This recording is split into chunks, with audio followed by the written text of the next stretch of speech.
بسم اللہ الرحمن الرحیم یا ایہا الذین آمنوا لا تأکلوا اموالکم بینکم بالباطل الا ان تکون تجارتا عن تراض منکم ولا تقتلوا انفسکم ان اللہ کان بکم رحیما ومن يفعل ذلك عدوانا وظلما فسوف نصليه نارا وكان ذلك على الله يسيرا ان تجتنبوا كبائر ما تنهون عنه نكفر عنكم سيئاتكم وندخلكم مدخلا كريما صدق اللہ العظیم۔ سورہ النساء آیت نمبر 29۔ اے لوگو جو ایمان لائے ہو، آپس میں ایک دوسرے کے مال باطل طریقوں سے نہ کھاؤ، لین دین ہونا چاہیے آپس کی رضامندی سے، اور اپنے آپ کو قتل نہ کرو۔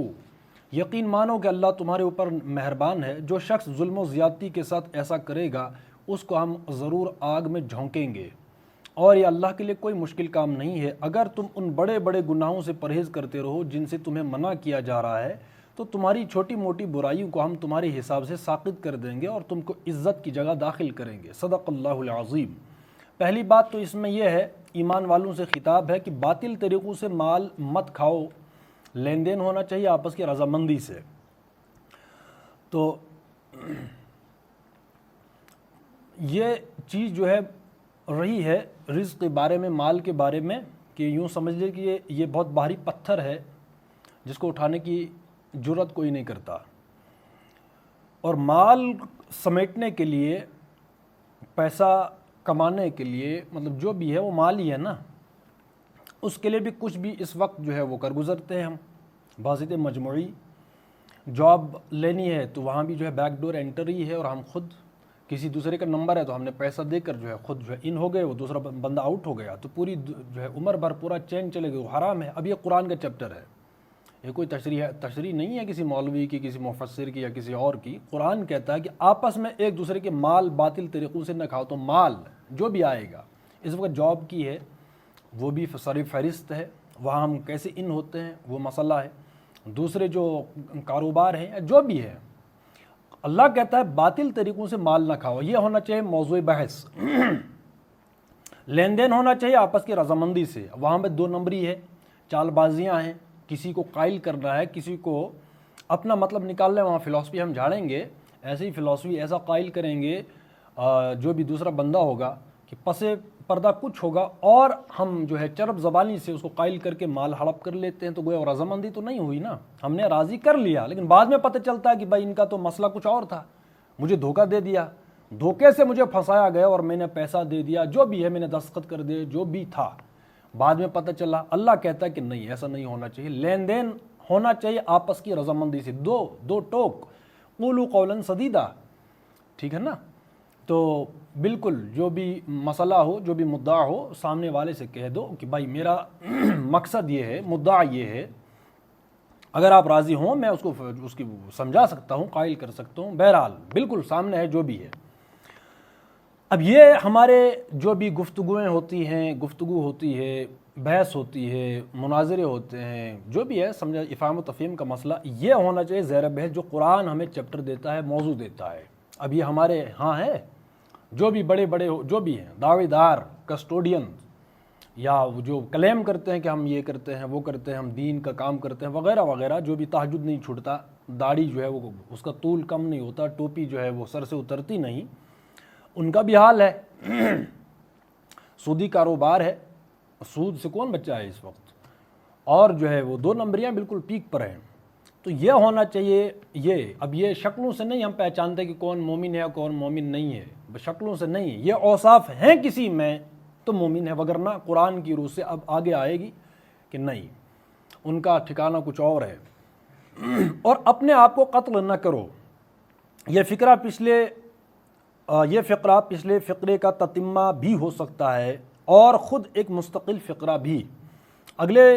اگر پچھلے فقرے کا تتمہ سمجھا جائے تو اس کا مطلب یہ ہے کہ دوسروں کا مال ناجائز طور پر کھانا خود اپنے آپ کو ہلاکت میں ڈالنا ہے، تو گویا ظلم ہم نے خود کر لیا نا، کار بد کرے خود، تو کار بد جو بھی کیا، برائی کر برا ہوگا، بھلائی کر بھلا ہوگا، تو گویا کہ ہم نے اپنے آپ کو قتل کیا۔ ایک مطلب تو اس کا یہ ہے، ایک کہ فقہی مسئلہ نکلتا ہے اس میں، دنیا میں اس سے نظام تمدن خراب ہوتا ہے، ظاہر سی بات ہے، اور لے دے کے پیسے سے ہی جو ہے نا اس وقت جو لین دین معاملات ہیں، معاملات اس میں اکثر و بیشتر کو اللہ ماشاء اللہ بہت بھی ہیں کہ جو معاملات میں صحیح ہیں، لیکن اکثر و بیشتر جو معاملات میں خرابی ہوتی ہے تو چاہے پھر وہ جو ہے نا وہ مطلب ہوا میں بھی اڑنے لگ جائے تو اس کو جو ہے وہ اس کا کوئی وزن نہیں ہوتا، پرسنالٹی خاک میں مل جاتی ہے جو معاملات میں گڑبڑی کرتا ہے، اور اس کے برے نتائج سے حرام خور آدمی خود بھی نہیں بچ سکتا۔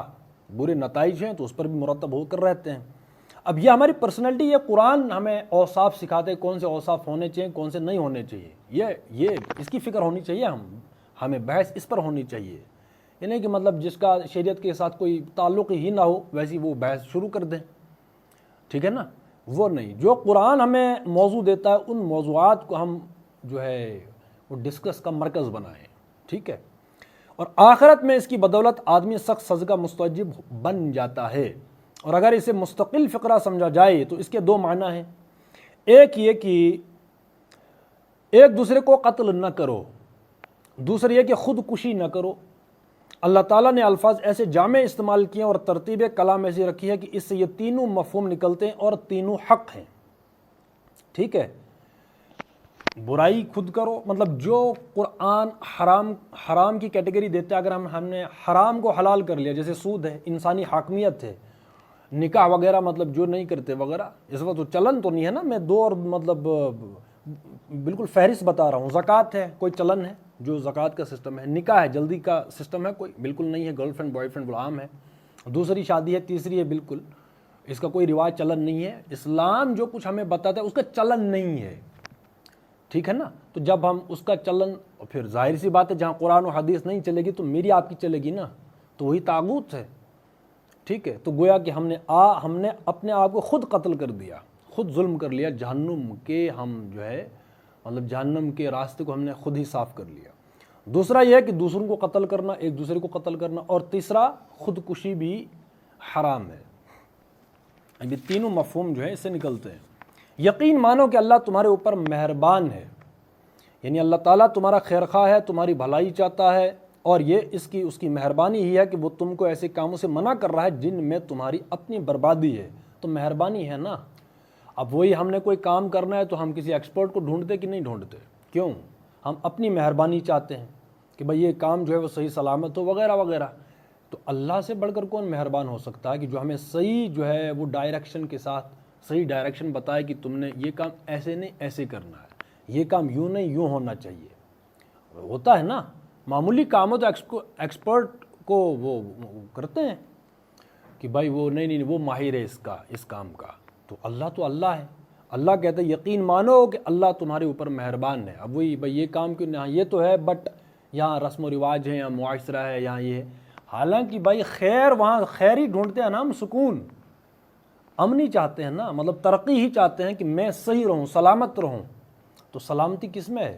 کون سے کام، مطلب ہم نے کوئی کام کرنا ہے، شادی کرنی ہے تو کس طریقے پر؟ ایک ہے اسلام کا طریقہ، ایک ہے میرا آپ کا طریقہ۔ سلامتی ڈھونڈتے ہیں نا، خوشی، تو خوشی کیا ہے؟ خوشی کا معیار وہ ہے، خوشی اول و آخر وہ ہے اللہ نے اصول بتا دی، ہم ان اصولوں کو ایکچولائز کریں گے تو سلامتی آئے گی، خیر آئے گا، خوشی ملے گی، سکون ملے گا۔ یہ یقین ہونا چاہیے کہ میرا کوئی کام، میرے اصول، ان پر ہم چلیں گے سکون آئے گا، کہ اللہ کے اصولوں پر چلیں گے تو سکون آئے گا۔ بس یہ ایمان کی بات ہے بھائی، سمپل سی بات ہے۔ اللہ کہتے ہیں مہربان ہے، رحمت الرحمن الرحیم، یا حضور صلی اللہ رحمت للعالمین۔ یہ کون سی رحمت ہم نے قبول کر لیا کہ ہم اس کے اوپر جو ہے کوئی بھی شعبہ چلانے کے لیے تیار نہیں ہے؟ ہاں کہیں گے رحمت للعالمین، اللہ تو رحمان ہے، وہ رحیم ہے۔ تو بھئی رحمان رحیم تو یہ آیتیں تو ہیں، اصول تو ہیں زندگی کے بارے میں جو دیا کہ یہ اصول ہیں بھائی، ان اصولوں کے مطابق زندگی گزارو۔ کوئی بھی شعبہ ہے اس وقت، جو بھی شعبے جو بھی ڈپارٹمنٹس ہیں جو میرے آپ کے اختیار میں ہیں، ان کو ہم چلائیں انہیں اصولوں پر جو قرآن ہمیں دیتا ہے، حدیث سے ملتے ہیں، بس وہی خیر ہے، وہیں سے سکون ہمیں فراہم ہوگا۔ جو شخص ظلم و زیادتی کے ساتھ ایسا کرے گا اس کو ہم ضرور آگ میں جھونکیں گے، اور یہ اللہ کے لیے کوئی مشکل کام نہیں ہے۔ اب یہ جو اللہ نے کہا کرنے کا، اور جس کا حلال اور حرام، یہ کرو یہ نہ کرو، جو شخص ظلم و زیادتی کے ساتھ ایسا کرے گا اس کو ہم ضرور آگ میں جھونکیں گے، اور یہ اللہ کے لیے کوئی مشکل کام نہیں ہے اگر تم ان بڑے بڑے گناہوں سے پرہیز کرتے رہو۔ اب یہ پتہ کی بات ہے، اگر تم ان بڑے بڑے گناہوں سے پرہیز کرتے رہو جن سے تمہیں منع کیا جا رہا ہے، تو تمہاری چھوٹی موٹی برائیوں کو ہم تمہارے حساب سے ساقط کر دیں گے۔ اب یہ پتہ کی بات ہے کہ نہیں؟ اسی لیے میں نے کہا کہ جو قرآن موضوع ہمیں دیتا ہے، یہ موضوعات ہیں نا، یہ کرو یہ نہ، قرآن سے بس ہم ان پر جو ہے کاربند ہو جائیں، پابند ہو جائیں۔ جو چھوٹی موٹی غلطیاں ہیں، انسان بہرحال انسان ہے نا، بھائی انسان کیا ہے؟ ہم نے پیچھے آیت پڑھی کہ وَخُلِقَ الْإِنسَانُ ضَعِيفًا، کیونکہ انسان کمزور پیدا کیا گیا ہے فطرتاً۔ اب اس میں چھوٹی موٹی غلطیاں ہوں گی، لیکن جو بڑے گناہ ہیں ان سے ہم نے بچنا ہے، بڑے گناہ۔ اب بڑے گناہ کون سے؟ میں نے سب سے پہلے جو عقیدے اور نظر جس پر میری آپ کی بنیاد ہے پورے اسلام کی، ایمان کی، وہ ہے حاکمیت۔ خالق تو مانتے ہیں ہم اللہ کو، رازق بھی مانتے ہیں، مطلب جو اس وقت یونیورسل شرک ہے وہ ہے انسانی حاکمیت کو دل و ذہن سے قبول کرنا۔ اب اس کا وہ ہے نا، شاعر ہوتے ہیں کچھ اظہار، وہ اس کا تو ہم دیکھتے ہی ہیں، ٹھیک ہے نا۔ تو بڑے گناہ سب سے پہلا یہ ہے، ہم کس کو حاکم مانیں، اللہ کو یا انسان کو؟ پہلا تو اس وقت میجورٹی کا 99% پلس ہے۔ گناہوں کی فہرست میں سود ہے، ٹھیک ہے، سود ہے، جو بھی سود اس وقت جو بھی گاڑی لی ہے، مکان ہے، لون ہے، جو بھی ہے، سود 1% بھی دیا، 2% دیا، سود ہے، کیٹیگوریکلی حرام ہے، اللہ رسول کی طرف سے اعلان جنگ ہے۔ اور سود کے وہ جو 70 گناہ بتائے جاتے ہیں درجے، ان میں سب سے ہلکا یہ کوئی اپنی ماں کے ساتھ بدکاری کرے، تو یہ بڑے گناہ، ٹھیک ہے نا۔ زنا ہے، اس کا پورا ماحول ہے، نکاح کا راستہ بند ہوگا تو زنا کا راستہ کھلے گا نا، بالکل اس کا ریاکشن ہوگا وہ، ٹھیک ہے نا۔ اس کے بعد یہ نشے وغیرہ ہیں جو ہم کر سکتے ہیں۔ اس کے بعد ہم جو وراثت ہے، عورتیں اس میں شامل نہ ہوں، کوئی رواج ہے، چلن ہے، بالکل نہیں ہے کہ وراثت میں عورتوں کو شامل کیا جاتا کہ نہیں کیا جاتا، دیا جاتا ہے کوئی وراثت، کوئی میں کہہ رہا ہوں اکا دکا نہیں، میں کہہ رہا ہوں کلچر ہے، وہ مطلب چلن میں ہے، ٹھیک ہے نا، بالکل نہیں ہے۔ یہ قرآن کے چیپٹر پہ، قرآن میں درج ہے جو موضوعات، مہر ہے، کیا عورتوں کو اختیار ہے کہ مہر کو وہ خود خرچ کریں، استعمال کریں؟ میجورٹی کی میں بات کر رہا ہوں، مسلمانوں کی، ٹھیک ہے نا۔ ولیمہ ہے، ولیمہ ہم اس ڈھنگ سے کرتے ہیں، لڑکی والا، لڑکی کا باپ وہ بھی جو ہے ولیمہ دے رہا، ولیمہ اتنا بدنام ہو گیا، ٹھیک ہے، وراثت ہو گیا۔ طلاق ہے، طلاق کون دیتا ہے قرآن و سنت کے مطابق؟ پتہ بھی نہیں ہے بھائی طلاق کیا، جہاں طلاق بات ختم، قرآن تو ایسا نہیں کہتا، طلاق کے بھی ایک ڈسپلن ہے نا، ٹھیک ہے، یہ جی چیزیں ہیں۔ سورہ نور میں ہے قذف، کوئی زنا کے اندر کوئی کسی کو دیکھے تو بھی اجازت نہیں ہے کہ اس کا جو ہے دوسرے بندے سے اس کا تذکرہ کہ میں نے فلاں ایسے دیکھا۔ آج تو اگر کسی نے کوئی سیدھی بات بھی کر دی، کوئی گالی دے دی، کوئی اونچی بات کی، کوئی جو وہ اس کو ایسے پھیلا دیتے ہیں جیسے کہ وہ جو ہے یوں سمجھ لیجئے کہ وہ من و سلوہ اتر رہا تھا، سمجھ رہے ہیں؟ قذف، الزام لگانا، حالانکہ قرآن منع کرتا ہے، ایسے منع کیوں کرتا ہے کہ وہ فضا بھی بننی نہیں چاہیے۔ 4 گواہ لاؤ تو ایٹ دا سیم ٹائم کوئی بندہ 4 بندے ایک بندے کو دیکھیں گے کوئی برائی کرتے، اسلام نے کیا کہا، قرآن کیا کہتا ہے کہ ہاں 4 گواہ، کیا مطلب کہ اگر کوئی بندہ حد سے تجاوز کر گیا ہو کہ ایک بندہ جو اتنا فلانگ رہا ہے حدود کہ اس کو 4 بندے دیکھ رہے ہیں، ایک نے بھی دیکھا، دوسرے نے بھی دیکھا، تیسرے نے بھی دیکھا، چوتھے نے، اس کا مطلب کیا ہے کہ ہاں 4 گواہ ہوئے، اب جو ہے وہ اس کی شکایت بنتی ہے، اس کے اوپر جو ہے 4 گواہ ہوں گے برابر۔ اگر ایک بھی اس میں ڈھیلا پڑ گیا کہ بھائی میں دیکھا نہیں تھا، پھر یہ تھا، پھر میں پہچان نہیں سکا، 3 ٹھیک ہے، ایک ڈھیلا ہو گیا گواہ، تو گویا کہ وہ جو قاذف ہے، جو الزام لگانے والا ہے کہ میں نے دیکھ وغیرہ، الٹا اس پر سزا ہے 80 کوڑوں کی۔ کیا مطلب، فلسفی کیا ہے اس کی کہ آپ نے یہ ماحول کریٹ ہی کیوں کیا، یہ جرت کیوں کی یہ جو ہے گندا ماحول بنانے کی؟ ابھی پورے سورہ نور ہے، تو اس وقت مسلمانوں کی پورا اکثر و بیشتر 99% کیا اس پر عمل کر سکتے ہیں یا کرتے ہیں؟ حالانکہ کون سی حکومت کی وہ پابندی ہے یا وہ حکم ہے کہ بھائی جب تم کسی کو گناہ میں دیکھو اور اس کو اچھالو اور پھیلاؤ، بات سمجھ رہے ہیں؟ یہ ہے بڑے گناہ وہ ہیں کہ جو منع کرتا ہے قرآن ہمیں، یہ بڑے گناہ ہیں، اور جو کرنے کے احکامات ہیں کہ یہ کرو یہ نہ کرو، ترغیبات ہیں ان کو کرنا، بس یہ ہیں وہ۔ اللہ کہتا ہے کہ ان بڑے گناہوں سے پرہیز کرتے رہو جن سے تمہیں منع کیا جا رہا ہے، تو تمہاری چھوٹی موٹی برائیوں کو ہم تمہارے حساب سے ساقط کر دیں گے۔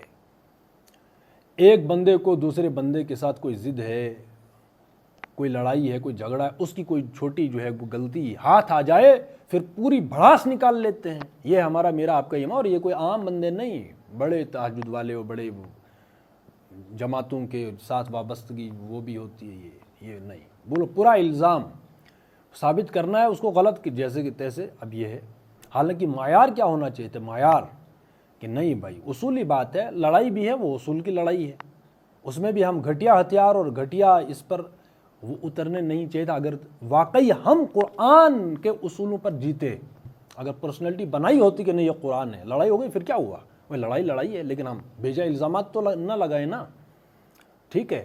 تو یہ سورہ نور میں بتا رہا ہوں، ٹھیک ہے نا؟ یہ پردے وغیرہ ہیں۔ اب یہ کہاں ہے کہ بھائی کسی نے نوک کر لیا 3 بار جواب نہ آئی، نکلو بھائی، ٹھیک ہے، کوئی ایسا چلن ہے؟ نہیں ہے۔ ہم لین دین کرتے ہیں، اس کی لکھت کرو، گواہ ہو۔ یتیموں کا مال ہے، پورا چیپٹر میں قرآن کے چیپٹر بتا رہا ہوں کہ قرآن اب یہ اس کا کوئی چلن ہے؟ زکوٰۃ کا میں نے بتایا، زکوٰۃ کا کوئی چلن ہے؟ بالکل نہیں ہے، وگرنہ زکوٰۃ اگر جمع ہم کرتے تو کتنا مال بنتا؟ کوئی حاجت رہتی کسی کو ہاتھ پھیلانے کی؟ بالکل نہیں، ٹھیک ہے نا؟ یو ٹرن ہو گیا نا مسئلہ۔ یہ آیت یاد رکھیں، آیت نمبر 31 ہے کہ اگر تم ان بڑے گناہوں سے پرہیز کرتے رہو جن سے تمہیں منع کیا جا رہا ہے، تو تمہاری چھوٹی موٹی برائیوں کو ہم تمہارے حساب سے ساقط کر دیں گے۔